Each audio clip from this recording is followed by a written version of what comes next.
भाई साहब सवेर से पानी लगाए हुए हूँ। अभी ललता रोटी लेकर ना आई।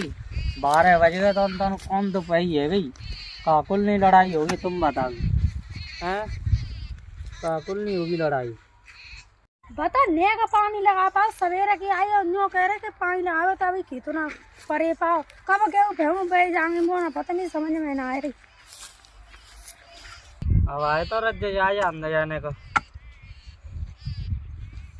आइए जल्दी जल्दी रोटी को लगो। और तो सवेर ते है तो मैंने कहता खेतों बताओ ने का खेतों पर पावा तो जहाँ मैं कहूँ कैसे बद्दा नहीं बतावे। लाइट नहीं आगी तो ना लाट यार तो घर नहीं आ सकते। आ जाती था फिर आऊ पैदल है ना ने ना ने वो तू गेहूँ रोटी चोना लाई मुझे बतावे ना का देती भी आ सवेर ते क्या कर रही है सो तो रोटी टांग लाती ना कहा था मैं भूख ना लग रही टांग लाती पागल सी बात ही